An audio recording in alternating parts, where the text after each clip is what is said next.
Lara Logan. Get it, but I don't get it. The children. You got to. I have such a problem with this. You got to explain this one to me. And he said, well, first of all, you're looking at it the wrong way. I said, what do you mean? And he said, well, they don't define children the way you do. They don't define the world the way you do. The choices that you face are not their choices, right? They look at it completely differently. And I said, well, okay, so how do they look at it? And he said, for them, everything is defined by their one fundamental, all-consuming purpose. I said, which is what? He said, to defeat God, right? Because this is the moment. I mean, for them, it's about the real God. The true gods are them and Satan, them, right? And so he said, children are the closest thing on earth to God, because we are created in the image of God, and as you know, from the moment we're created, we haven't had time to be corrupted and to stray. Alice the Fox. Now, okay, evil's got to get ahead of us all the time. They know that it's a structure that we need. We need structure because God is not a control freak. If God was able to crush the opponents, right, we would not have vulnerability, we would not have beauty. And so they have to run along in tandem. This heavy freedom that these bad guys cannot stand, just like watch Gods of the New Age from 1980, the documentary. Listen to the commentary. So we need to come to a premise that we need good boundaries, just like a cell. In epigenetics, it's all about the boundaries of the cell wall. It's more important than the nucleus of the cell. It's actually what that cell is picking up from the outside rim. The fox will always be a fox. Now it's really sad that these poor little gorgeous creatures were so cute that they were used for pelts. They were murdered by the millions so that women could have fur coats. Well, that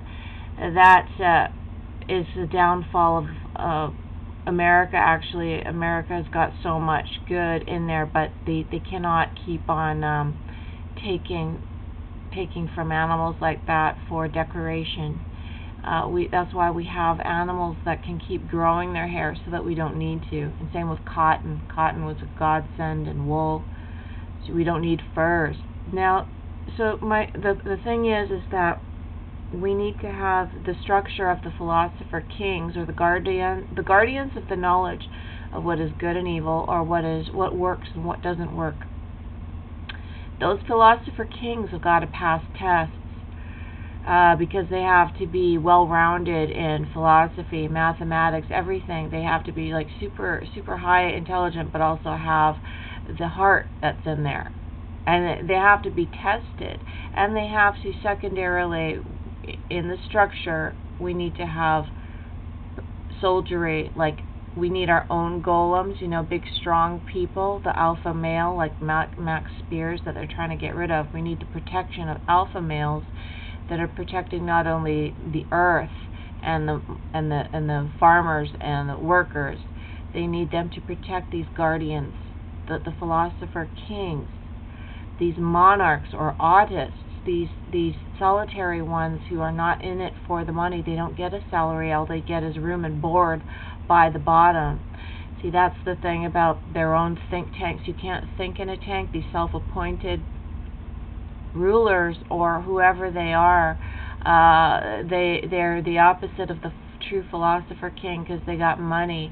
And a true philosopher king, as Socrates said, all they get is room and board from the rest of these people. That's their only motive, because they get all the perks, and that's what the bad guys want. They want the perks of just sleeping with anybody that they want to.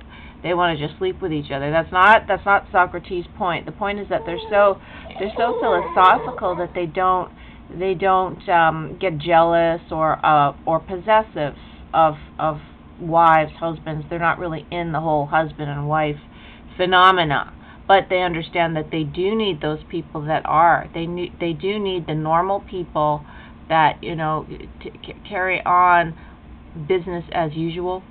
But these philosopher kings, the guardians of the knowledge of what works and what doesn't work, they are supposed to be protected, but also have absolutely no wealth except free room and board by the collective thing. So these kinds of people should be, and in some Himalayan villages, what makes them work is that the people have a monk that settles disagreements, the arbiters, and both sides of the argument will come to him and let him decide what should happen, and they actually accept it because they trust this old monk or young monk, whatever. They trust the monk because the monk has good judgment. The monk wants nothing. They don't want. Now, the abomination of desolation is the thing that makes you broke.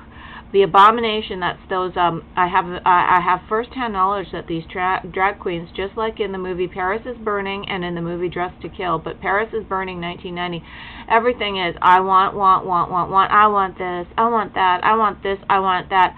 They're the bottomless hole of materialism. That's what they represent, more than any kind of gender or sex thing. It's all about wanting and not having, and then creating themselves into something that needs so many resources that never end. It never ends. It's the bottomless pit, and they are the queen bee of this culture now, and the culture is a tedious materialism, and that's been said by many people who have actually experienced communism. I can't remember who said it, but it's tedious materialism actually.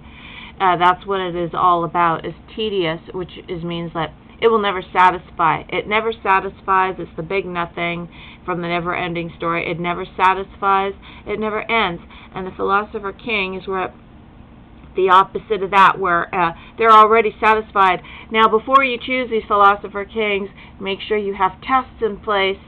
Make sure you have all the tests. Get John Bradshaw's ghost in there. Get Gary Zukav. Get Terry Cole Whitaker. Terry Cole Whitaker is a good example of a philosopher king. She's living it now, somewhere in the wilds of California. Terry Cole Whitaker. Just take a look at her. She's a good example of who I would trust as a philosopher king. And let me just say one more thing about America, about the Christians. Thomas Jefferson ripped out all of Apostle Paul's writings out of his Bible. There's a reason for that, and why the Christians are weak and ineffective is because Apostle Paul is always saying God is in control. No, God is not in control. If he were, you wouldn't have a delicate little fox that could be tamed like this.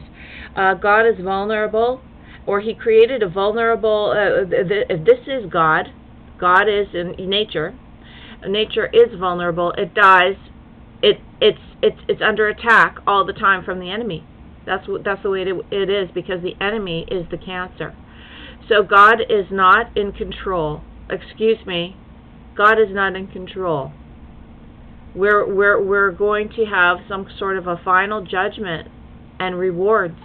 That's what it's all about. It's not about doing nothing because because God is in control. No, he's not in control. Thomas Jefferson understood that. That's why you have something they called America.